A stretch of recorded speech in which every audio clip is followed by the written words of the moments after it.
Halo fans, hello, welcome, happy Friday, how you doing? Welcome back to the YNOT and Shyway Show, episode 3. We somehow made it 3 weeks, 3 episodes in a row. Tony, I don't know how the heck we did it, but welcome back, my man. How you doing? And how you look good today, man. You're glowing today. There's something different about you. I heard you you skipped your nap. What's going on? Well, that scares me. I skipped my nap, and I'm not feeling good. I don't know what's going on. I'm usually well rested, and I'm ready, and I don't know, man. It's not good, but today's been a phenomenal day. I got to stream. That was really fun. Got to, let me tell you, me and 343 went at it, fisticuffs over in the matchmaking system, and oh, no. I lost that battle. Let me tell you.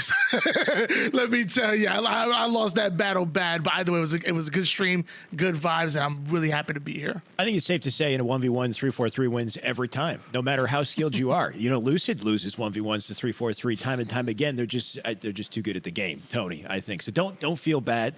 I did want to ask you about the naps, though, because I know you were talking about, you said you're feeling good despite the fact that you hadn't had it. Like, what's the nap strategy, honestly, Tony? Because I'm very tired right now, okay? It's been a crazy week of casting Halo between the Monday on Esports Arena and then the Open we had yesterday, which we'll talk about in just a second. I'm tired, but I can't nap, dude. I can't figure it out. I'm telling you, man, that hour and 30 minutes, just sneak that in there. That's gonna be like a long, like 3 or 4 hours at that point. You're going to side.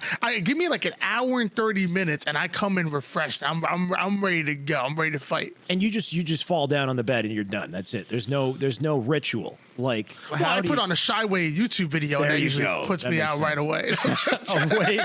Wait usually, wait a sec. Usually I put on a YouTube video on it's like a sports podcast or something, and sometimes I gracefully go to sleep, or even sometimes even if I don't go to sleep, if I just close my eyes enough for a long enough time, like I still kind of feel rejuvenated afterwards. So even if it's not a full nap, it's still like relaxing the body, relaxing the mind. Are you the kind of guy who can just fall asleep on a bus or like airplane or wherever? Like if you just close your eyes, you can just make it happen. What is a picture going on of me that puts me in that light? Wait, but no. Maybe that was the objective. Wait, if you guys haven't heard of it, it's Why Not Be Sleeping, right? Yes. Somebody made a Twitter called Y. I think it's got the underscores in it. I hate them. Y_not_be. I don't know. Oh, it's I just don't follow it. And he's got all the photos, dude. It's, I mean, it's a little weird though, to be honest. That he's collected your photos. There was one you said, "Where did you get this?" Because you didn't even know, you hadn't even seen it before. Which at some point you wonder, where is he? Is he got a camera? Anyway, yeah. If I get a picture of my front door or something, and I get ordering DoorDash or something, I'm gonna freak out. Very scary. Either way, we've got a less scary episode of YNOT and Shyway. Of course, today we're talking all things Halo Esports, as you can see on your left, or my left, and yes, the left side of the screen. We've got Open Series today. We're talking about Manglers today. It's been a while since we talked about Mangler in HCS. We've got new Halo maps as well, Forge maps, but still excited to watch or take a look at those. And we've got a Halo Legend pro and somebody who will be coming back, I believe, in the competitive scene very shortly. Mikwen coming on the show towards the end of it. Can't wait to talk to him, hear his thoughts on Halo Esports. Tony, let's get to brass taxes. Let's get into it. Let's start with Open Series. Yesterday, we both had the pleasure of casting it. We had 3 teams, I think, in the spotlight that really came out that are worthy of our discussion. Not that anybody else is not worthy, but we had 3 teams in the spotlight: United, Complexity, and Space Station.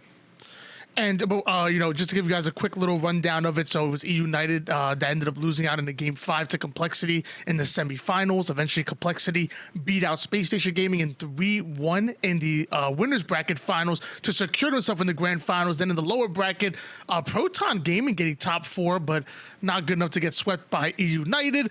United then lose out 1-3 to Space Station Gaming, bringing SSG to the grand finals, where Complexity were able to come out with the win. And if I remember correctly, I believe it was a 3-0 sweep in the grand finals. Like Complexity didn't even lose a single game. So Complexity did end up winning the Open, despite being the underdogs against both Space Station Gaming and United. Wait, was it a 3-0 or 3-1? It was dominant. It was definitely dominant with Complexity. I think they might have won one game. Either way, the winners finals they did. Okay, in the winners finals. Okay. In the grand finals, according to the bracket on FaceTime, it could be incorrect, but it was a sweep in favor of Complexity. And Tony, I'm half hearing that and half looking. Obviously, if you're watching an esports arena, we got clips in the center of the screen. These are complexity boys, aren't they? We see Monster, we've got Vetra hitting snipes in the center of the screen. These boys are cracked as hell, Tony. Complexity kind of stole the show, I think. Any thoughts? What are your kind of initial thoughts? Just coming off of the Open, seeing the placements that we got, what jumps out at you? Well, United, I think United still look good, but it's obviously they're a little bit far away from consistently getting top 4 at every single land. I don't think they're there yet. Oh, yeah. I still love Suspector and what he brings to the table. I call him top 5 underrated Slayer that we have in our league. I love what Manny brings to the table. I think he's a huge swing player and a great replacement for King Nick on that roster. Ryan Noob, always known as a phenomenal IGL, but an underrated Slayer. I mean, he was a free-for-all phenom for a reason. And then Rain, who I always hear is one of the more underrated players as well, based on his communication and what he brings to the table. So United, I like them. I'm not in love with them right now because SSG were able to come out with the win, and so the Complexity SSG, who I had when I first heard this roster come together, I was thinking this is gonna be my new Dark Horse squad. This is gonna be where KCP were. This is gonna be where G1 is right now. Is where I actually had Space Station Gaming, and they've been kind of up and down. I'm glad they beat out EU United. I think that was a huge win for them. And then finally Complexity, the team of the hour. Complexity have been good. They've been great. They've been bad, and now they're great. Everywhere. And now they're great again. And the scariest thing about Complexity is that they're getting better and better every time we see them. Week after week, Complexity continue to impress and continue to put major wins on the board and really solidifying themselves as forget about top 16. We're talking top 12. We're talking maybe top 8, and them even trying to shoot for a top 6 or above. Complexity are sneakily becoming a big deal. You think so? You think that you see them coming into top 6, peaking in these top ranks like G1? Like G1 had an insane glow up. Do you see Complexity on that same kind of train? Do you think they've got the shot? Only because I don't want to be a victim of recency bias. I'm going to say not yet, but I will say the way they've been looking, I said top 16 guaranteed. Okay. Now I'm starting to even throw some more respect on the names. I'm saying, okay, well now top 7, but maybe a legitimate contender for making top 12. I'm not ready to say top 6 just yet, mainly because I have too much respect for G1. Even G2 are going to make a run. Wherever KCP end up going to, whatever org, they're going to be making a run. So there's a lot of teams that are in the running for that placement, and there's only 6 teams in the top 6. So I'm not guaranteeing it just yet, but if they continue on this trajectory, if they continue looking as good as they've been, beating out the likes of SSG and EU United, who are 2 other contenders to make that top 6, hey, well, let's talk about it, but not just yet. This is an interesting team, though, Tony. Is this the youngest team in the league currently? Because this is something I was thinking about yesterday. You got Veteran, Ironical, and Cycle. They're all teenagers, as far as I'm aware. And then you got Monster, I want to say mid-20s. So they might actually be, like, cumulatively, if I could say that word, the youngest team in Halo right now. Do you think that has any sort of impact on performance and like playmaking or anything like that? They're unique in that sense. They're also kind of unproven, I think, a little bit too, which might have been part of the reation why we had some trash talk yesterday. I don't know if you remember that. They're a little wet behind the ears, Too. Yeah. Yeah, I mean, they play young, they play fast, they play cracked out, they're flying everything. Like, hey, let me tell you, youth is a weapon, and I don't have it. So I wish I could go back in time. Let me tell you, man, I swear back in the day I could shoot. Now, really, the thumbs be. Okay. Yeah, I don't know, man. I played a lot of guitar when I was younger and whatnot. There's a lot of age on these thumbs, but I will say, it's good that they're young. It's good that they're hungry, and also good that they also sound like they're willing to learn and they're willing to get better and better. They're like I said, they are hungry. They're not satisfied with being top 16 or top 24. They're like, no, they want to get to that top 12, top 8 or above, and they're continuing to do that.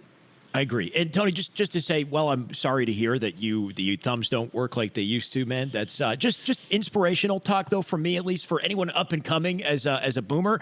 I feel better at 30 than I ever did in my mid-20s or younger. I think I'm more cracked, more skilled, more knowledgeable about all my games than I ever was. So it's not over. It's the top of the hill. I'd say at 30, just keep grinding. I think it's when the passion dies is when things really fall apart. As long as you still got the passion, then you'll find a way. I got no passion. I mean? Well, that's it. You're just passionless, Tony. That's why. Don't they call you YNOT to be passionless? It's one of my Smurfs. Soon to be the main. Nah. You just shifted your focus, right? If we look at Tony a year ago in casting and Tony now in casting, dude, the glow up is insane. Not that Don't look. It's awesome though to see the come up, and I think it'll be awesome to see how far these boys go as well. I jumped into the trash talk real briefly just because there was a lot of it at one point in the Twitch chat. It felt like the MLG Halo days for a second. It was Monster and Suppressed kind of going at it. Any insight on what the history is there? They were going in the Twitch chat. There was some teabagging. Do we say teabagging still in Halo? Body disrespect? I don't know what's kosher Well, days. At one point, I think Monster said that we beat you in your best on our worst. Oh wait, no, never mind. Sorry, that was McWin. Sorry, that was McWin who said that. Never mind. I apologize. No, I will say, some people use gaming as an outlet. To kind of escape reality. Some people use it to fill that competitive void, that competitive, hole. And us as competitive players, we're passionate about it. Oh, they are. I'm not, but we're passionate about it. So we want to win as bad as we don't want to lose it. And also if you lose a game that you can win, that if your team was playing better and playing at your peak, that should have been yours. Tempers start to fly, and you're gonna hear some stuff. You're gonna go back and forward. I always say, as long as you leave it on the virtual battlefield, you're good. The second it starts to come into real life, and that's where you have a little bit of trouble. But it's competitive Halo, and just like whether it's basketball, whether it's Halo, whether it's darts, at the end of the day, we're passionate about it, and that passion might spill over. It's just good Halo in the end of the day, I think, for sure, Tony. Trash talk is something we're used to, and we kind of live off it. And I think that's kind of the cool thing with Complexity is they're young kids on the come-up. Monster, obviously, been in the scene. He jumped over to Fortnite, jumped back to Halo, so a bit of a veteran, but still proving themselves. And as long as you're talented and proving yourself, you're going to meet a little bit of trash talk, a little bit of, is he for real or not? I just can't wait to see it translate to land. So Complexity looking promising is I'd say we'll say for now. SSG, what about them? They had a bit of a middle of the road, I want to say, as far as they beat United, which is awesome, but they lost to Complexity, a team that I think they might have beaten a little earlier back. I mean, SSG, they're I want to premise by saying that I'm hard on them because I expect a lot from them, because I know what their potential is. Like I said, they were supposed to be my dark horse team. They're opposed to what KCP were. They're opposed to what G1 are now. You have a three-headed monster, Tylenol, Suppressed, and Collect. These are three players that can stuff the stat sheet, that fly at you, make you as uncomfortable as possible, and put so much damage on the map. Collect and Suppress just soak up so much damage. Collect with his amazing ability to just avoid shots, to be able to stay alive. And then you have Tylenol, a 1.74 KD at Kansas City. These three are insane. And they're young and they're hungry, just like Complexity are. Then you have Ace. The man's the real deal. And let me say, Ace has been popping off as well. Yeah, give him the power weapon. Let me say, give him the heat wave. He be doing what he does. And when Ace is popping off, SSG are dangerous. And I truly believe that SSG are at a point where, if somebody told me they beat out one of the Elite Three, like Optic, Sentinels, or Cloud9 in the tournament, I would say it's an upset. Yes, 100%. I truly would.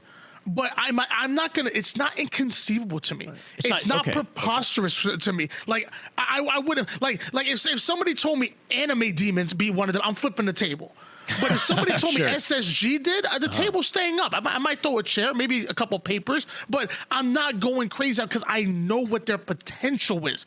I just need them to reach it. So up and down season, they're not exactly where I want to be. I'm sure they're not exactly where they want to be, but at the end of the day, they're still a good team, and they're still going to be fighting hard for that top 6, especially come LAN time.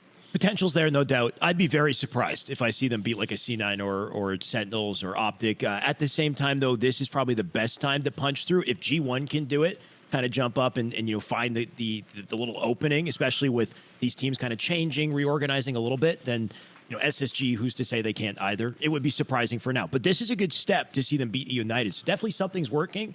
And just to echo what you said, these boys are popping off. I think Ace specifically in the E United series was a big part of the reason why they did win that E United series. I think he was one of the main kind of contributors on the scoreboard. Also, just constantly on his POV, watching him flank, behind enemy lines on Aquarius Slayer, kind of opening up a lot of big plays for the team. This is Collect, by the way, on screen. This happened during the Open series. I don't know if we can zoom in. There we go. Thank you.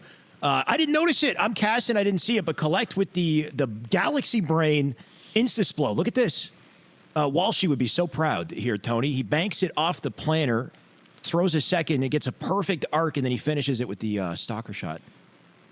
Nasty, nasty, nasty. Look at that. Precision in practice. Precision in practice right there. Oh, yeah. That's incredible. The placement was just so perfect.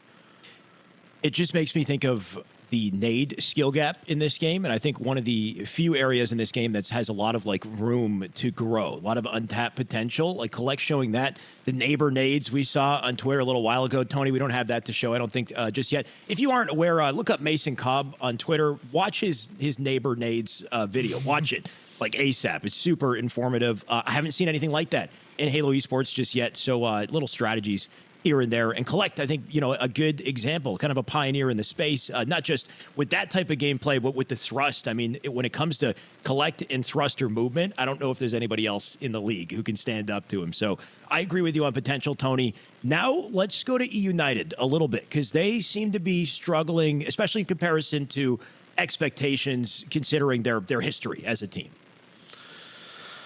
Yeah, I think What's the problem, Tony? What's the damn problem? They're going to be a victim of their own success. You're talking about a squad that has a 4th, 3rd, and a 2nd place finish on LAN, and they're expecting them to consistently be top 4 for the rest of the year and going to season 2. I think they're going to be a little disappointed. I like where United are. And I love their play style. I love their, jab and get out, jab and get out, cross and get out. They hit hard and they avoid damage, and it works for them. And I think it will continue to work. It's just that as of right now, if you told me, do they get top 4 or am I betting against the field? Give me the field. I'm sorry, because just as talented as they are, there's so much talent in Halo right now, and it's wide open. It really is. We have no idea what FaZe is going to look like. G1 have been proven that they are incredible. G2 with Barcode have been lights out. KCP might sign with the new org. Who knows what that's going to look like? There's so many teams that are gunning for that top 4 placing that it's really tough for me. United are a great team. I said it before, when Ryan Noob is popping off, this team is looking excellent. Suspector, he's fast, he's in your face, he's a phenomenal slayer, and it's just crazy to me when they go 2 down and need a multi-kill, need a play, and then Manny's out there, just gets himself a nasty double kill, there's our Manny kind of thing. Yeah. United are dangerous. They are, and they march to a beat of their own drum, which can throw some teams off guard. My problem is that when that information gets downloaded and gets countered, if you're playing against Sentinels or an Optic, for example, eventually they kind of feel out that time and they feel what's happening, and they're able to kind of regain. Right. So, you're right. You said you started by saying you like their playstyle, which their playstyle has been a little controversial, at least in Twitch chat. I don't know if Twitch chat is ever a good source of info, but it has been the actual quote, people are saying they're playing cringe, bro. I think what they mean to say is United. So does Trippy. Right. So I don't. Wait. Why does Trippy play cringe? Who said that? He's always in quarters. He doesn't say anything. The Trippy quarter. He's been popping out of quarters all day. I'm sorry. Go on. Calling out Trippy on the broadcast today, apparently. But they play slower, right? They play for positioning. And one of the biggest things I noticed was their series with Proton Gaming, and Proton could not figure it out against them. They had on Live Fire Slayer, they got a guy in tower, they got a guy back tower, they got a guy on nest. They're all in a perimeter around each other. And if you're not pushing one lane with enough numbers at the right time, coordinated, they'll pick you off one by one. An OS guy came in, got melted by a wall of bullets. He's dead. By the time the second guy, they're all melted. You know what I mean? The moment somebody gets half shields, like Ryan Noob's half shields, he's behind tower. He's out of the field to play. They shift position. You know what I mean? their hold maintains. They just change position to completely fill in the gaps that are left behind without actually getting aggressive and pushing up back to C, pushing onto spawns, flipping the map like other teams are kind of known to do. It's interesting, right? Because I wonder how much success will they see with that play style if, at the moment at least, it seems to be getting countered. And is it also a matter of just having Suspector and Manny in the fold and them being new? Are they not, have they not fully got a grasp on it yet? You look at Manny and KCP, and now United by comparison. Like KCP was touted as one of the fastest teams in Halo Esports, and then to go to United. Like, that's got to be a mind flip and a half, right? Like, you're saying United aren't fast? Whoa. Well, I mean, they can play fast when they want to, but they don't want to very often, is what it seems like, right? So, I don't know. I mean, what can you really say to that, right? Time will tell, I guess. I'm still mind blown. I think United are faster than KCP. Let me tell you, man. United... It's a turtle race, you know what I'm saying? You ever read the story, the turtle and the hare? Wins. Who ended up winning the race? United definitely marched to a beat of their own drum, like I said, and hey, it works for them, and I love watching it. That's a really good analogy for them, honestly, though, because that might be what they're going for. In the end of the day, I get the sense that they are a LAN tournament type of team that are going to throw a curveball at you with a different play style, and on LAN, it might make you make mistakes. And like everything might start to crumble. You know what I mean? Like that's what they kind of get me as at the moment. And in a scrim, in like a comfortable environment where you got time to adapt to them, you can do it more so. But in a tournament, when it's a best of 5 and pressure's against you, it might be a little bit more difficult and maybe they'll pull away. Either way, can't wait to see it. Can I just throw in one more thing? I apologize. Anything I do want to say. Go for it. YNOT has been preaching this for a while. People heard it in Halo Infinite, and they're making a big deal about it now, but I've been hearing him say this since MCC. Okay. It's not just a different play style, by the way. It's what YNOT thinks is the best play. It's the play style. There was a bunch of times where he called out Sentinels, for example, saying that Sentinels don't play the game the right way. He says, look at us, look at what we do. This is before he was team with Spartan and them. I'm talking about way back in the. He said, look what we do. We are winning games for a reason because we're playing the game the right way. Like he's gone out and attacked other teams in the way that they play. And it's like look at us. We're not the most talented. We're not the Renegades. We're not the X, Y, and Z's. We're us, and we're winning games. There's obviously a reason for that. So I do want to point out that I kind of joke around and talk about their slow gameplay and them doing what they got to do. But it's not just them trying to counter the meta. It's what they feel the meta should be, and they are playing the game the proper way. I'm sorry. Go on. No. It is the holy scriptures giveth by the prophets of the Halo ring. I don't know. This is it. This is the way to play. Maybe it will be. If that's the crazy and really cool thing about it is if United do win, then Ryan Noob can get on the mic and say, "I told you this is the right way to play." So I mean, let's see it happen. Let's, in the meantime, though, Tony, move on because we got a couple other things to touch on. Probably the biggest talk of the town, the right way to look at it. People love to talk about the Mangler GA or just GAs in general. That's the topic of the week right now in Halo is are we GAing everything or are we GAing nothing and just taking off the restrictions and just going ham? And we got some tweets. Is it C9 that's kind of started the wave a little bit? I feel like because it's Cloud, it's Penguin on one side, it's Renegade saying something similar on the other, and now everybody's talking about it. And what are you leaning to, Tony, with this whole GA thing? What are you doing? Are you pro-Mangler or against Mangler?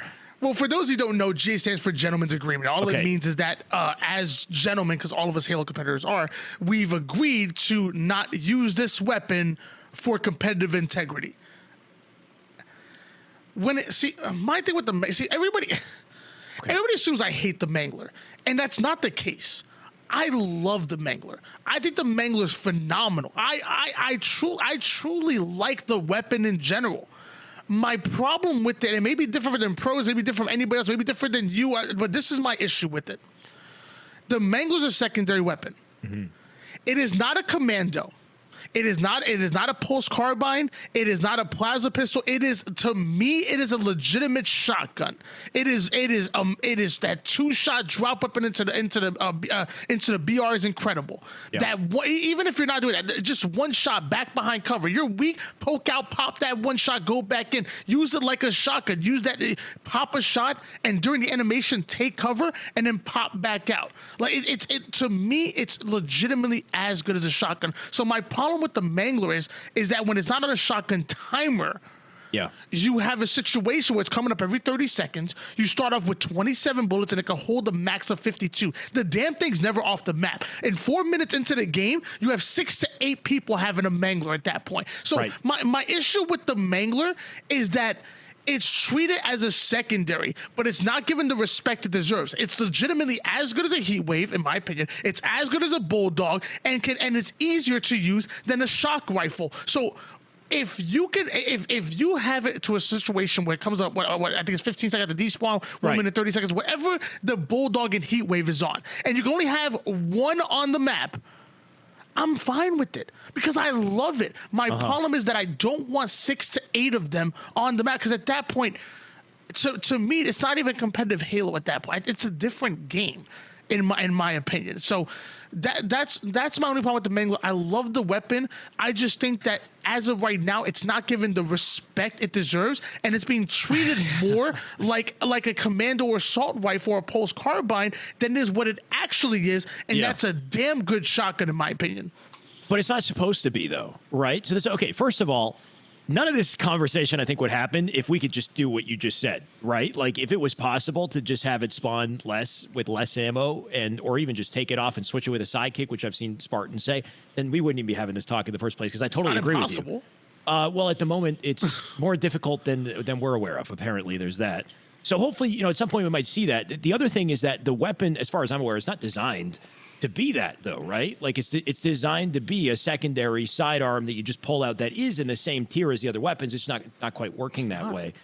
And why is it not working that way, though, Tony? Do you think it's like, first, it's the power of it, the aim, like it's somewhat forgiving aim-wise, and it's the drop combo as well, right? So there's like a couple, there's a lot of layers to this, isn't there? Like, it's like, what do you remove? Like an onion.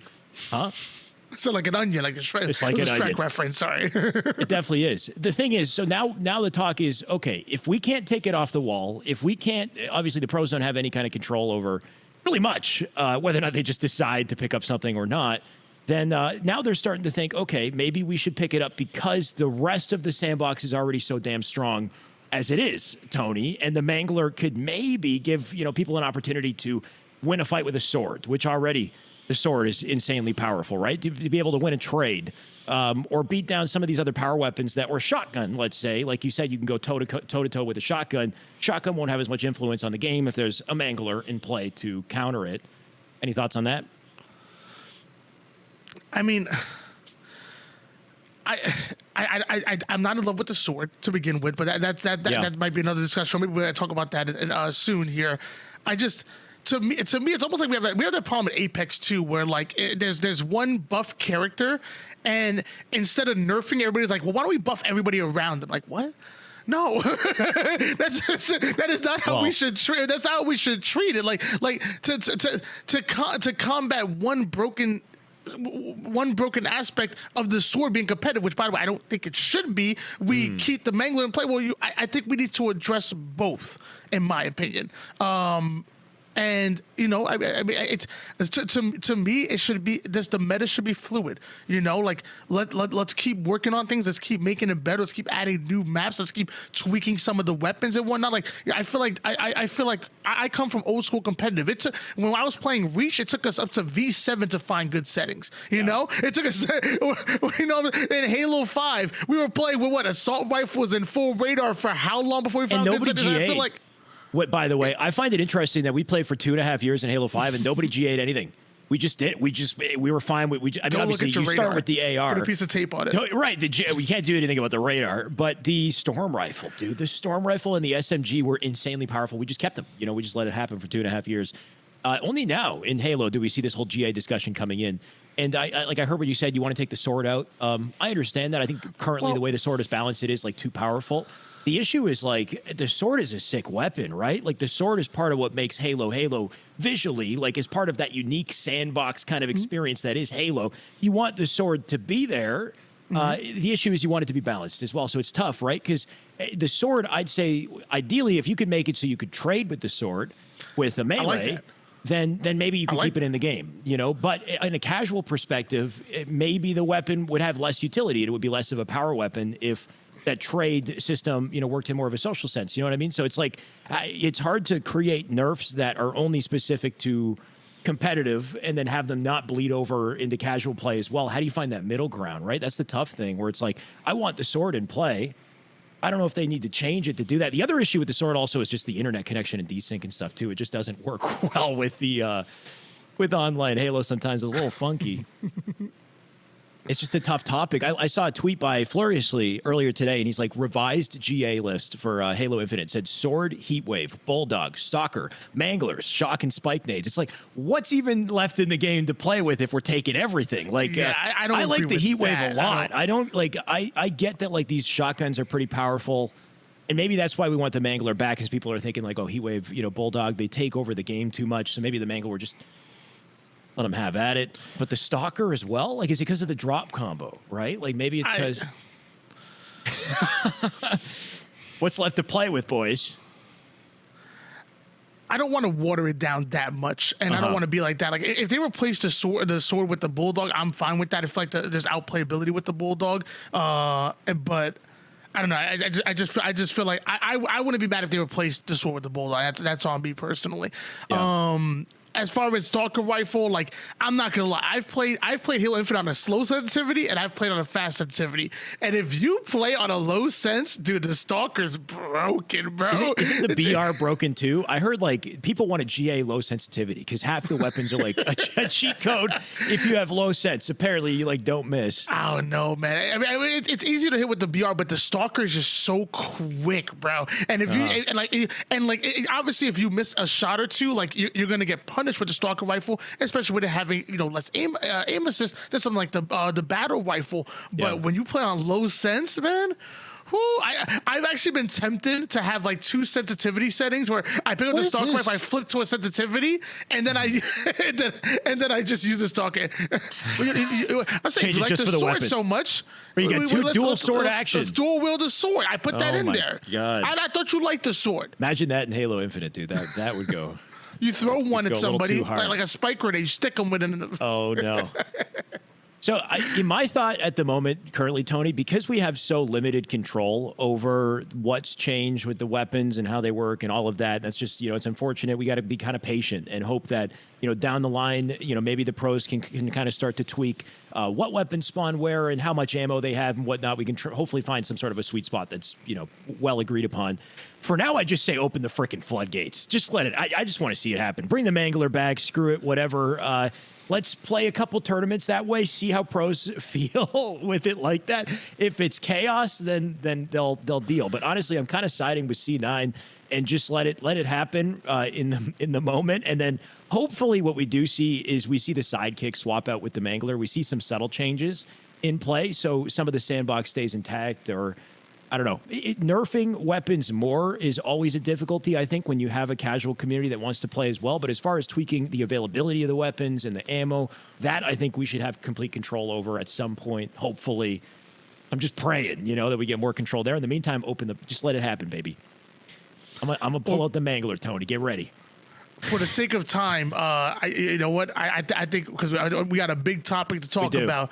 So because you know we will have a whole nother podcast set to we'll talk about the Mangler. We'll have whole nother separate podcast. We'll talk about it. But I think we should talk a little bit about Forge. A little bit about Forge.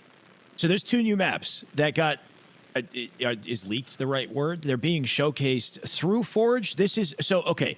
They're built in Forge. As far as I'm aware, these are not the final versions of the maps. As far as I can tell, these are 4v4 maps. We're going to fly through them. Tony, we can just react, give initial thoughts on this. This is Cataract.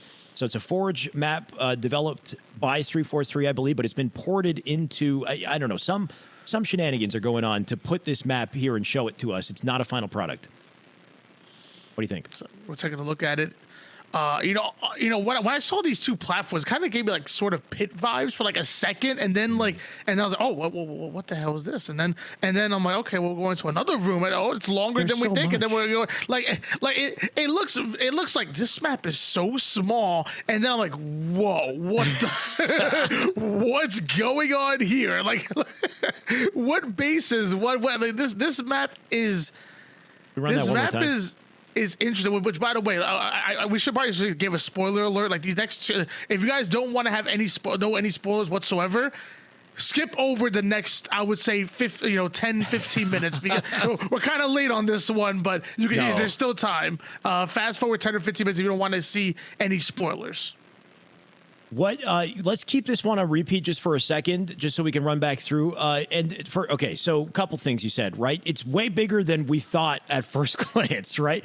The first thing you see, it looks, I think, actually kind of cool. When it first opens up, it's a very simple design, kind of akin to something like a Heretic, with the way that you've got, I think there's a sword top mid, little platform, open and exposed, a lot of open sight lines, at least in that straight up center, which feels pretty damn Halo to me. And then it sort of compartmentalizes into like bigger rooms and corridors and like all of these intricacies that make it feel a little big for a 4v4. I don't know, maybe when we actually get in there, Tony, it'll feel smaller. I think Catalyst, obviously a big map, but felt a little smaller for me when I got in it too. A lot of curb slides, by the way, a lot of slides. I'm seeing stuff everywhere. I won't go into it. Biggest thing I'm noticing though, Tony, is it's got two snipes. I don't know if you saw it. There's a snipe on one corner. Okay. And there's a snipe on the other corner. And this has to be one of the most hotly requested features in a competitive map. So that alone makes this a W, this whole thing. Honestly, I'm excited just because I see two S7s. There's one, it's like on like a diagonal. There's one on the left side here, and then you flip the map around. It's left side regardless of what side you spawn.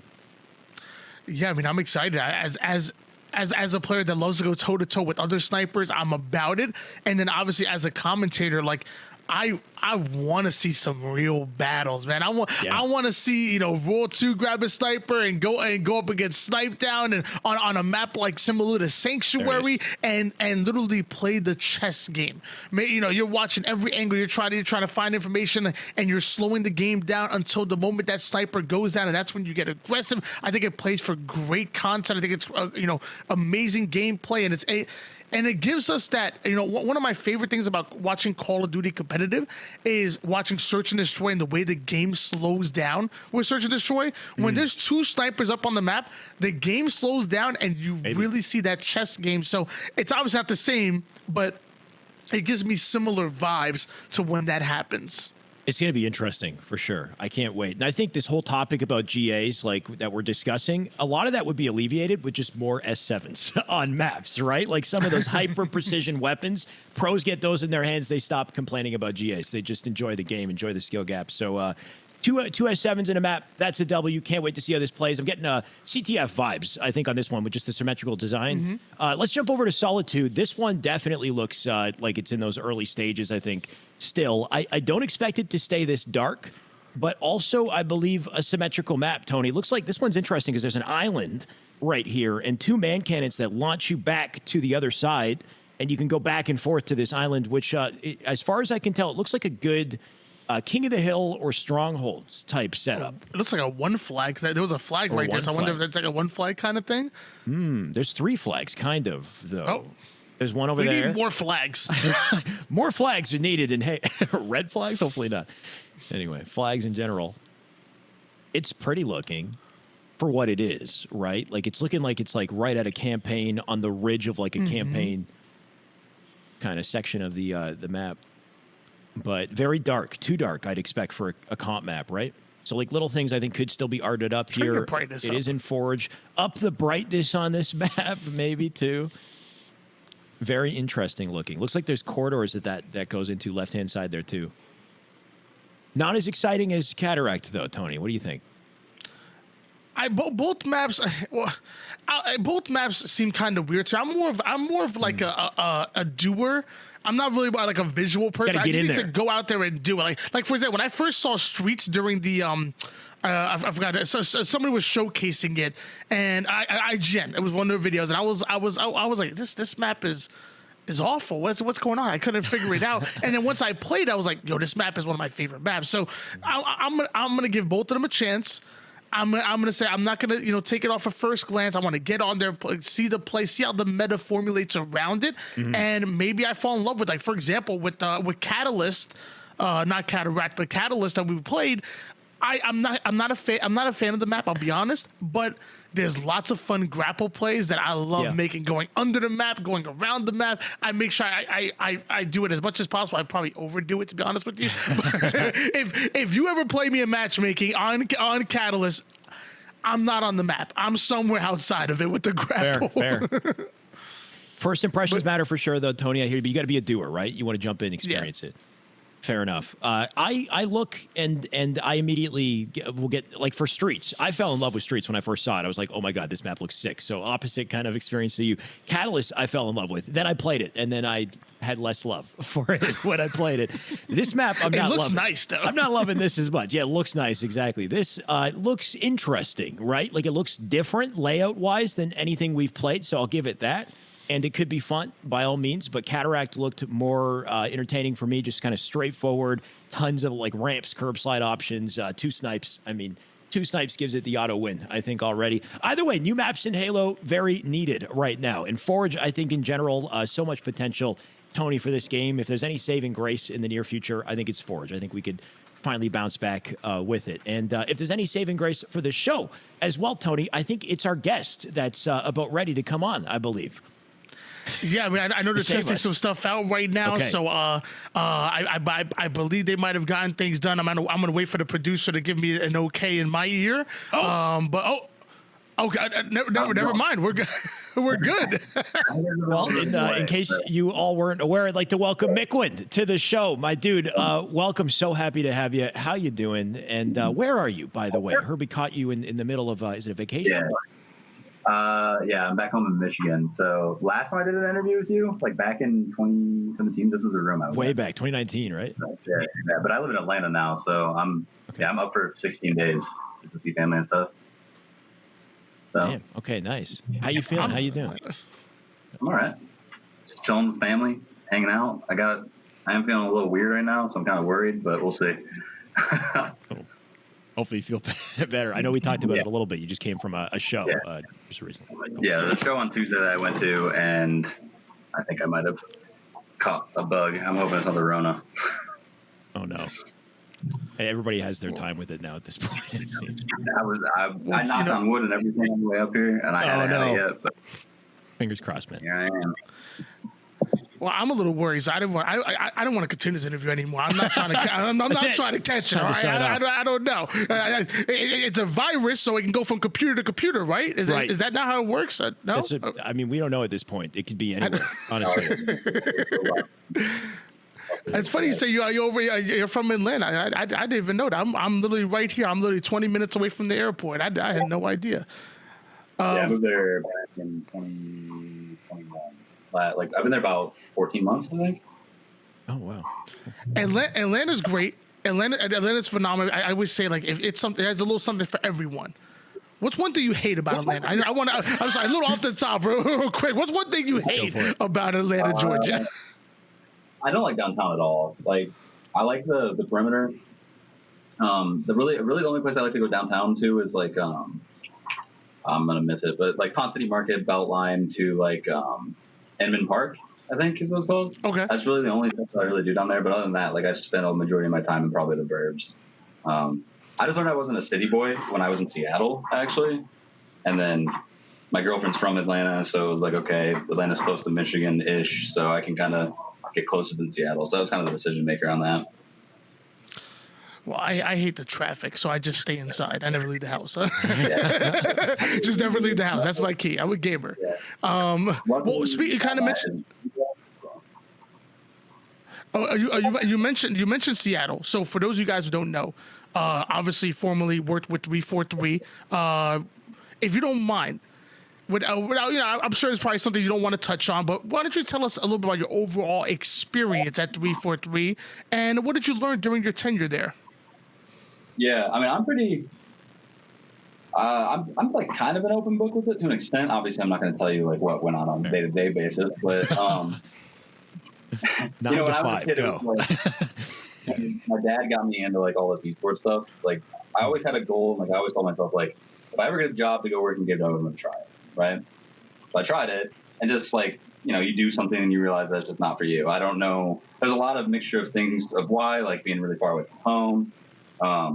I think I was too close to the product, which is something that people struggle with in a creative sense.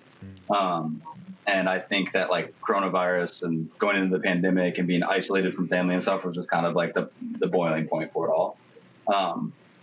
But like in terms of like learning, this is like a long-winded question, but the biggest thing that I can say that like came as a learned skill that I can actually apply to like all facets of life is that I always struggled with like working. I don't want to say working with a team because my teams were successful, but it was like I had an issue. Like I would butt heads with people, right? Like it was like I know what I want. I can relate to this. In a competitive environment, you're going to be like kind of jerks to each other sometimes. Going into that environment made me realize that like this is way more stressful. So working with the pro team, like we got into it on the pro team. Like there's times I got into it with Wes. There was times I got into it with like L-Town and stuff. But I learned how to navigate that a little bit better. And nobody's ever perfect, but I feel like it was a massive improvement for me.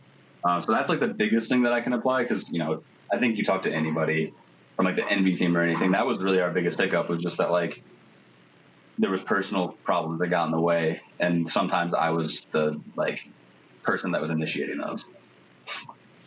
So, and just to follow up real quick, just to follow up real quick. So you worked for, you obviously worked for 343. You're not competing right now. Is there some kind of conflict within that? Like, how does that affected your ability to compete? Yeah. So when I started, the initial understanding was that like it was done. Like I wasn't going to be able to play Infinite whatsoever. Right. Wow. And I had heard like rumblings from the inside that like this game is going to be like the end, like the last one. Right. Like obviously it came out as a service game and we're aware of that. So when we were internal, like the first year I didn't even really think about it whatsoever. Like I didn't really care to go back to it. And then I don't really know when it happened. Like Wes might be able to one day like help put it together, but I think everybody noticed the day when I came in, and it was just like he's over this, right? And I knew that I wanted to come back to competing, so I started talking to Tashi, and there was the Forerunner team, so we had to figure out like what the ruling was for them, and then that rule would apply to me. So we went through all that, and we decided that sitting out the season was probably like, while kind of harsh, it was probably for the best, just that there's no questions, right? Like it drops the question of like he has an advantage. So that's what him and I agreed on. I thought, whatever, like, you can obviously argue one way or the other, but I felt like for me, I didn't want to come back and people be like, he's only doing well because he worked on the game for X amount of years or whatever. Right? I think I remember Wes saying that you were too good for the pro team or something. Like, man, gassed you a little bit. He said you had to move on. No, I mean, that really wasn't, I mean, there was times where like, I kind of had a fit of like, can we get like some like really sweaty, like quality matches? Like, let's say if everybody like go really hard, and I was like trying to get like designers and stuff to do it too. Like there was some switch that hit and I was like fully back to my crazy mode with competition.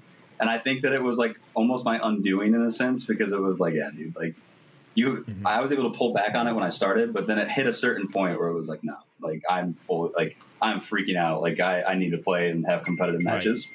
Right. Do you feel like at this point you still have any sort of advantage though? At this point, like these boys have been grinding, they got their strats down. Like, is there anything that you think like, if you jumped in now, would you still? I don't think you'd get, people would be against it, would they?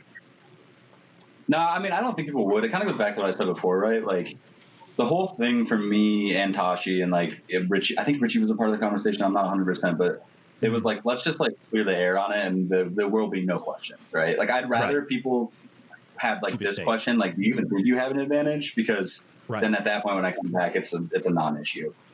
Exactly. There was a time when Catalyst came out, we played 8s and they put it on game 5 and I like spawn trapped the other team like day 1 of Catalyst or day 2 or something. And I spawn trapped them and then we go on like a 20 kill swing and I just typed in like the pro 8s, like, why'd you put on Catalyst when I've been playing it? Like, so there is moments like that, right? Like, but I think it's one of those things where like since I'm not competing and I go into those 8 players are like, yo, like it just accelerates like almost the meta on accident, which I try to stay away from doing, but it's like, you know, I have to be selfish in a sense too and like make sure that I'm playing. So it's one of those things. Interesting. Accelerates the meta. I mean, the meta moves quick, I think, regardless of what we do, because there's just so many people who just freaking grind. They find it. Yeah. But you're right. Like new things that come out, you've got still a little insight. Yeah, I think when it like comes to that, it's like, you know, instead of like day 9 on Catalyst, now they know the spawns on like day 3. So it's like, does it really matter? Like that's where you get it's the like conversation. 1 week in advance. It doesn't actually matter. Like, welcome. Now you guys just start to be even better at it. But I try from like just, you know, I'm a big like competitive integrity guy. I don't want to be like somebody that like helps somebody do better. So, and I think I've done a really good job of navigating that since I've left. Awesome to hear that. So, no matter, I love Halo. I play and stream this game literally every day. I actually love where Halo Infinite is at. The core is there. Yeah. And obviously, you help. So thank you for putting out this product. But I'm going to talk more about the competitive side. And how are you feeling about Halo Esports where we're at? You know, we have a bunch of top tier orgs. You know, these skins are doing crazy. Viewership seems to be when these big tournaments, the viewership is there. So despite what people may think about the actual game, it seems like the competitive side is doing pretty decent. Where are you at with the current health of Halo Esports right now? Yeah, so like I think something too is like I've done a pretty good job of staying critical while not being like overly negative, right? So for me, it's like I think Tashi, when he did the interview with Tools, did a really good job of saying that like personally I think we're probably at about a B, but in terms of like what they like set out to do, they're crushing it, right? And I think I'm in kind of agreement there. I think if you look at it, it's easily a B level esport. Like it's doing pretty good on viewership. Players are still playing. There's good orgs in there. I think the pitfalls have been the obvious things with the game. And the esports has been, we're in a rare moment now where like, you know, I think Halo 3, the esports was really strong, but it had no support from Bungie. And like the game was really strong, but you know, esports wasn't strong. And then Reach was like, the game wasn't strong, but esports was a pretty strong, it was semi strong on its own, but then the game, you know what I mean? And then with HCS's tenure, I feel like the whole time there's always been like an issue on both ends, right? And Halo 5 is like probably the most obvious one to point to where we were playing with like radar, ARs and stuff like that for 2 years or whatever. And then they fixed it. And then also on the tournament side, like we didn't have an open tournament like the first like 10 months or something with that game. I forget. So from an esports standpoint in Infinite, it's the thing that, in my opinion, is like keeping it relevant. I think their biggest problem, and he admitted to it, was this big gap between Kansas City and the Super. Right. He'll alleviate that moving forward. I think the esports team figured it out. I think there was a lot of hard learnings in Halo 5. And after being in the room with them, like I know that they did. That's just one of those things where like esports is really strong. It's just now it's fallen on the game to do the healthy support aspect to keep it having some momentum. Right. And I agree. Like, I think when you look at the viewership, no doubt, like people come in, they still watch the big tournaments. Do you think we're in a good spot, like meta wise? Like Halo 5, obviously a lot of people had a lot of issues with like the balance of weapons. Now that's the talk of the town or whatever on Twitter. People talking about, you know, do we bring the Mangler back? Like any thoughts like on that kind of situation?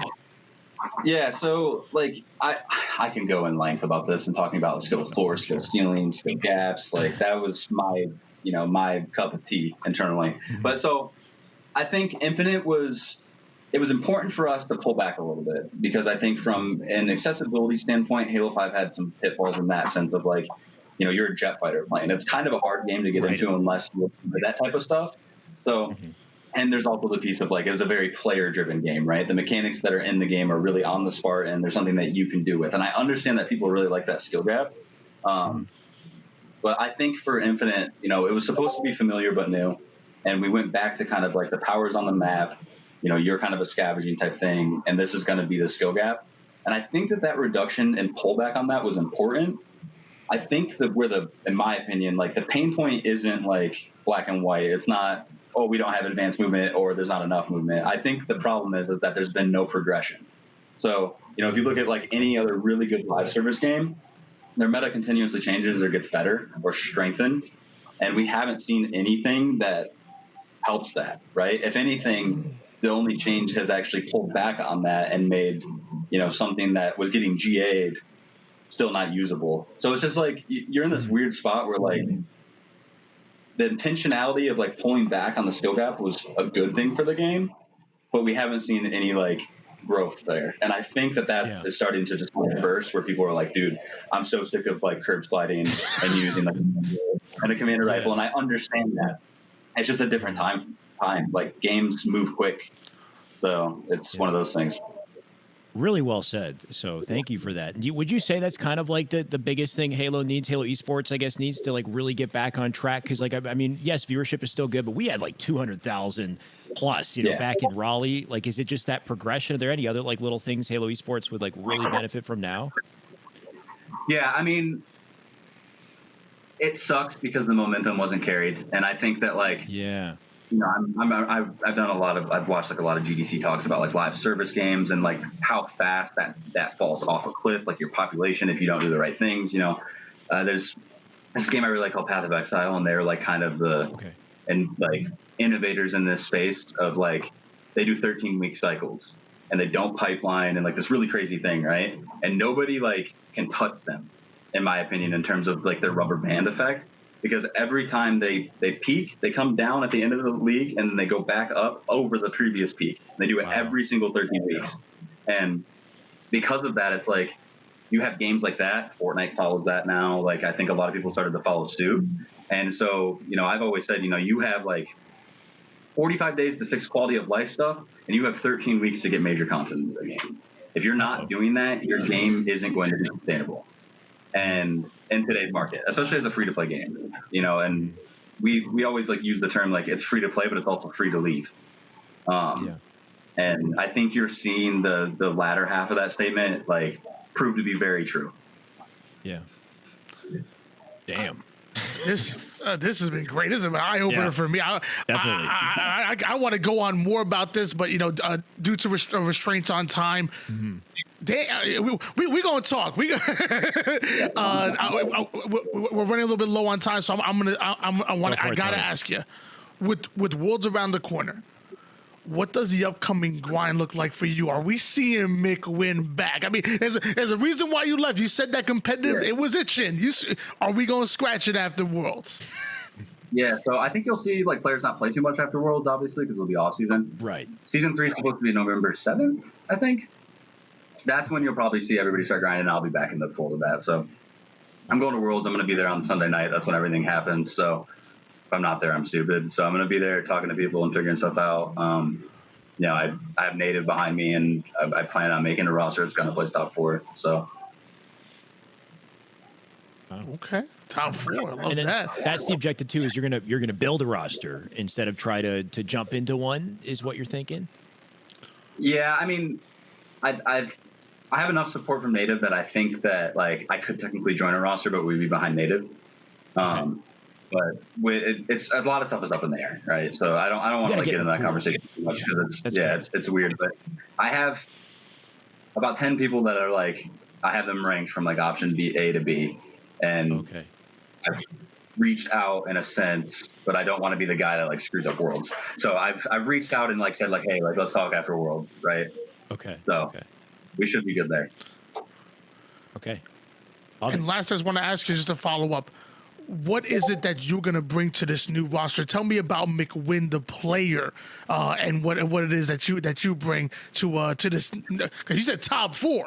That's some big expectations right there. Well, I mean, we're a top player. That's the beautiful thing about it. The man went away, and anyway, sorry.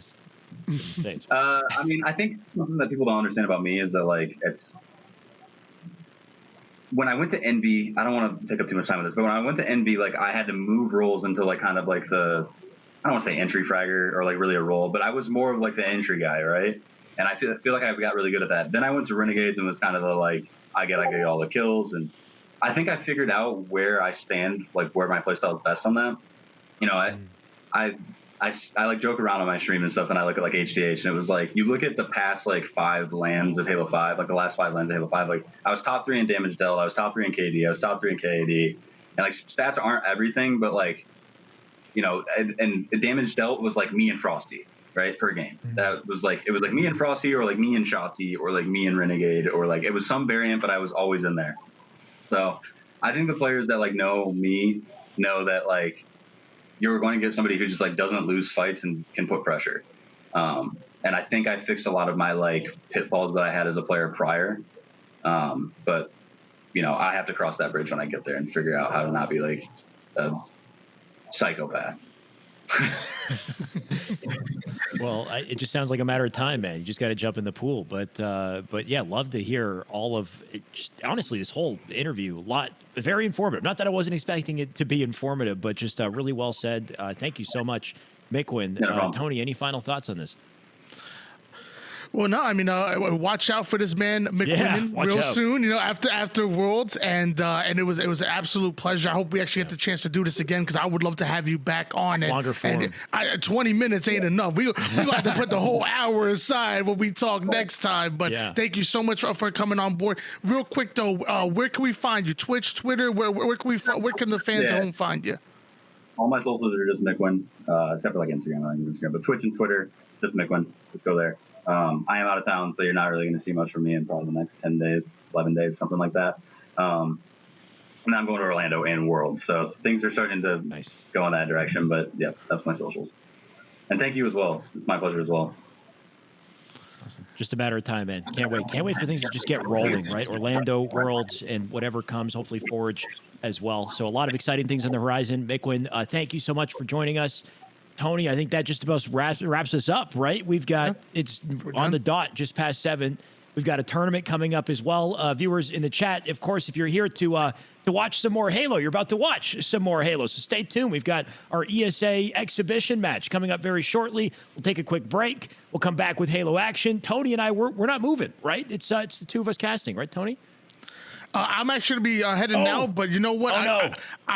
I got my big brother in here that's gonna be rocking with you. I believe it's Clutch that's gonna slip in. So I'm gonna be heading out, but I'll be watching. Don't worry. Well, Tony, pleasure to have you. And that will close our episode 3 of the YNOT and Shyway Show. Thank you, everybody, for tuning in. We'll be back with more Halo.